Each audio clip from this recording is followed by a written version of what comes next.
What's going on, team? Welcome back to episode number 23 of the Ep.23 Fit podcast. How are we? How are we doing? Are we good? Are we bad? Are we ugly? Are we doing shit? Are we doing amazing? Let me know. Obviously, if we're doing good, that needs to be celebrated, and if we're doing bad, then you need a shoulder to cry on or a set of ears to listen. And we're always going to be there. Hope we're all having a fucking good time. Episode number 23. Hopefully, you enjoyed the episode with Pac. Absolutely loved it. I didn't say much because I was blown away by the knowledge that man has between his ears. He is a very, very knowledgeable individual, and it's awesome just to be able to be in the same conversation with him and being able to talk through all things health and fitness or all things powerlifting for that sense. And he will be coming on later on, whenever he can, whenever he's got some findings, results, and whenever we can sort of pair some time again, which is going to be brilliant. Be looking out for some more guests next week. That's going to be cool. I've got some awesome people in the pipeline. Again, obviously it works with schedule, with me being 13 hours ahead of most people, because obviously they're all back in the UK, but hopefully we can get them on and get their insight, and that's going to be incredible. All right, so episode number 22. Let's dive straight in head first and go balls deep, because if you don't go balls deep, what's the fucking point, right? Fitness with a 9 to 5. Okay, this is actually a very, very good topic, or a very, very good question that I got given. Was how do you juggle fitness? How do you juggle going to the gym? How do you juggle a healthy lifestyle with a 9 to 5? And to be honest with you, it ain't easy. It ain't easy. But all the good things in life ain't easy, right? If it came easy, then it wouldn't be worth having. If we were born and no matter what we ate or what we did, and we were all absolutely jacked, absolutely shredded, and could all lift 300 kilos, then it wouldn't be impressive anymore, would it? It wouldn't be something that we'd want to obtain. It would just be like, oh, okay, everyone's doing it, it's everywhere, sort of thing. So having that discipline and having that drive and sort of working towards something that you want is very, very attractive. And I don't mean in a romantic sense. I just mean it actually inspires people around you. So say, for example, you wanted to read more and you set yourself a goal, and every day you started reading, and then you put that out there and you just told people whatnot. You actually saying you're going to do something and are working towards that, no matter how small or how little steps you take towards that during the day or each day. That is very, very, very inspiring to other people, and whether they tell you or not, they will be inspired by it. So fitness with a 9 to 5. I think the major point here, guys, is making it work for you. So it doesn't matter what it looks like, what your training regime looks like, what your eating plan looks like, or how you eat. Sorry, I don't necessarily like an eating plan. I just think you should understand the knowledge behind it. And I will get a very good friend of mine on here soon that can talk a little bit more about the nutrition side. So you don't have to listen to me all the time, of course. But making it work for you is something really, really important, because it might work for me, but it might not work for you. And what's the point doing my routine sort of thing? Don't get me wrong, I will practice what I preach, and I understand and I believe in the programs that I might create. And I'll obviously run and teach and coach. But if it doesn't work, or if it works for me, it doesn't necessarily mean it's going to work for yourself. I'll start off with a little story. My mum, she does CrossFit. However, at the moment, with moving house and whatnot, things are a little bit up in the air, and time and not knowing where things are going to slot into life. Her workout is yoga in the morning, which is a staple, which is part of her morning routine, and I will dedicate an episode specifically to a morning routine. To be honest with you, I'm still trying to figure out mine at the moment. Obviously moving over here, and then she basically parks her car halfway to work and walks the other half. So she's walking a total of an hour and a half a day, not including the steps in and around the office and around the workplace that she's in. So that's making it work for her, and that's obviously not going to the gym. That's not doing classes. That's not lifting weights. That's not going to the pool or anything. But that's making it work for her on a day-to-day basis. Obviously, during the weekends, it's a little bit different. You can have more time. She might go for a run, might go for a swim or whatever, maybe do a home workout, but that is making it work for her. And that's a beautiful example of someone that's basically said, I'm here right now. I'm at destination A, and I'm trying to get to destination D, or I'm trying to get to destination G, or I'm trying to get to destination Z, and I can't really figure out, or can't really work in, gym right now. I can't really afford gym right now. I don't have the time. I might have other commitments. I might have too much stress going on. But regardless of all that, you're still taking steps towards your destination, wherever that may be. And I think that's very, very important. Just look at the average. Look at your average sort of time within the week, not necessarily within a day, but in the week. And just think, okay, what am I doing during the week? And if more than 50% is getting me closer to the goals, then less than 50% is taking me away from the goals, then you're still getting towards it, if that makes sense. Ideally, you'd want, the 70, 80, maybe 90%. But, it's still sort of moving you towards wherever you want to be, and it's still making it that lifestyle that we talk about all the time. It ain't about a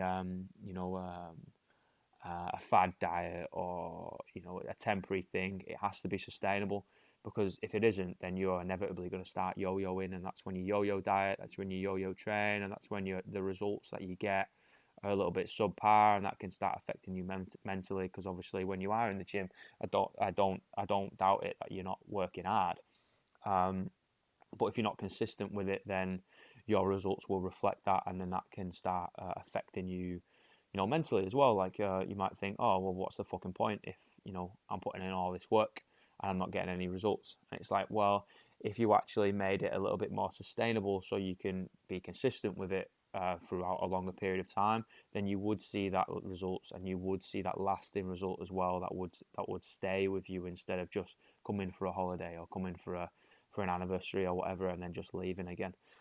So making it work for you is so important.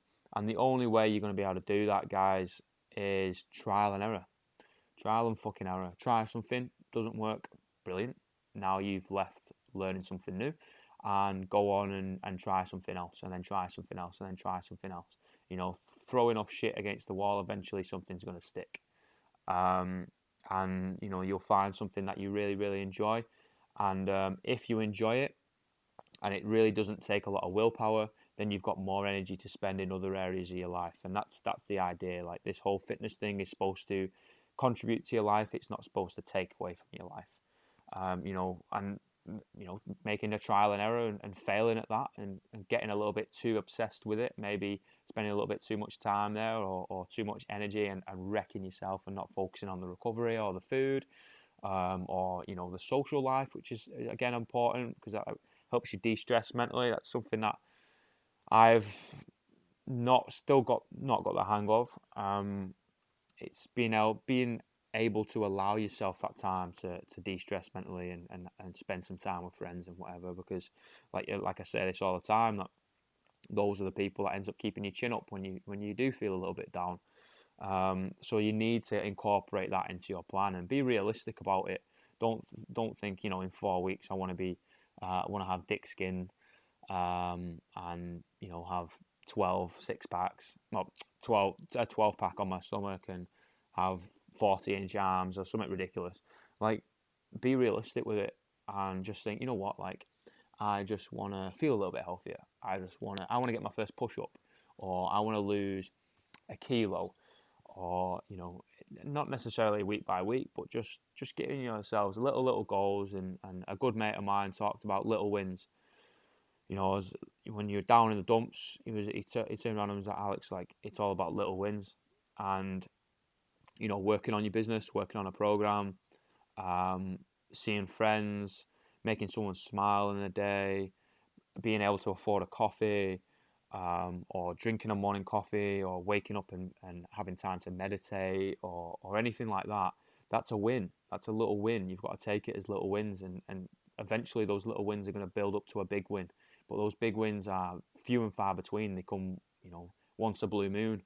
But it's the accumulation of all those little wins that end up creating the opportunity for you to take that big win. And I tell you what, that opportunity might arise and you might fuck up. You might not take it, you might miss it, you might fail or whatever, and that's okay, guys. But it's just focusing on those little wins day to day, make it sustainable, and another opportunity will come up. And I am a big believer of you are where you're meant to be, and obviously we're human, we have free will, but we are where we want to be, and the path will. If you keep working hard, keep pushing to where you want to be, that law of attraction sort of thing, then your path will come in front of your face sooner rather than later. I am a big advocate of that. Another little easy tip, really, to make fitness sustainable with a 9 to 5. Because don't get me wrong, it's an awkward time. It's in the middle of the day. You're gonna start working. You don't want to start too early, and you're gonna get home, and it might be a little bit too late. Like sometimes, you can do those home workouts. They're really good. For a while, that's what I did. During school, I think, or college, I can't really remember, but there was a time where I was super stressed out and had super amount of work to do, and I had no time to work out. And it was basically, I worked out in the morning. I'd run the stairs, I'd do some push-ups, air squats, leg raises, crunches, like you name it, sit-ups, the basic shit. Or maybe I just went for a wee jog around the block. But I got something in, I got some movement in, and just focused on what I could do instead of what I couldn't do. So that's one you can do. You can do home workouts. Obviously, you can go for a run. I'm not a big advocate of that because I don't like running, but I mean, if it's your thing, go for it. Obviously, you can go for a swim, or a lot of people, choose a gym on the way to work. So you'll go do a class, or you'll go work out in like a 24 hour gym, and then you'll shower there, and then you go straight to work, and then you can actually go there with a fresh mind. Again, I did this in college. I had, I think, 40 to 45 minutes of working out time. So I used to get up earlier. I used to train, come back, shower, and then go straight to college and basically study all day. And then when I got home, I was absolutely fried.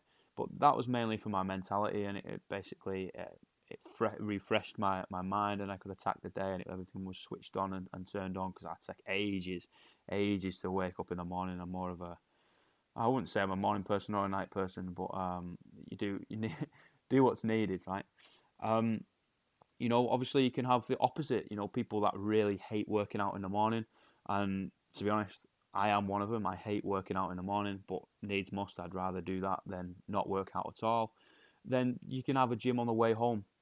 Yes, that will eat into the time of your social life or your family life. And I know other responsibilities will end up pulling on your time in the evening, which is another sort of point to go with the morning workouts, because if you get up before anyone else, no one's going to need you, no one's going to want you, and no one's going to want your time. So you can do something for you in the morning and fix that up, and that's already out the way and done before everyone else needs you.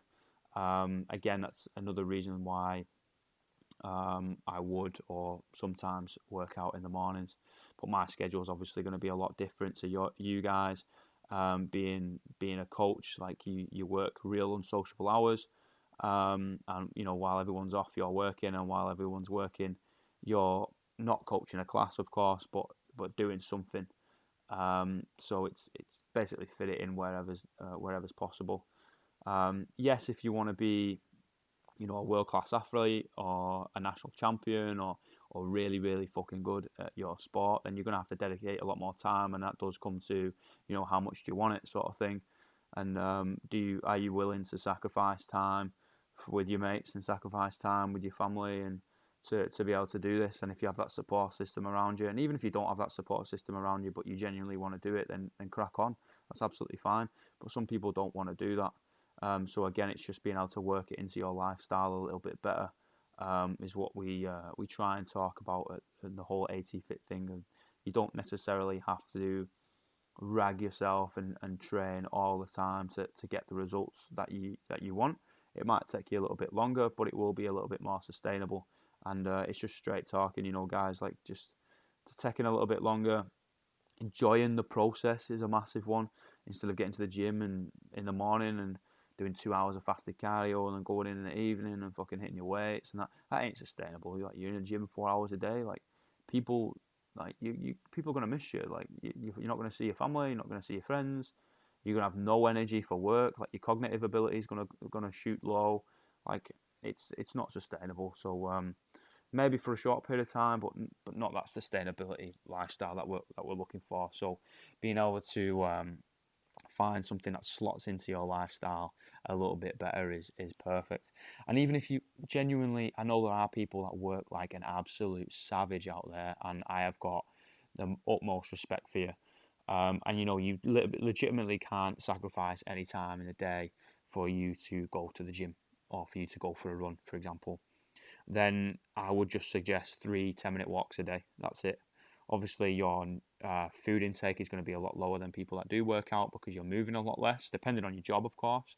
But I'm just taking the example of a sedentary worker, maybe sat at a desk or driving.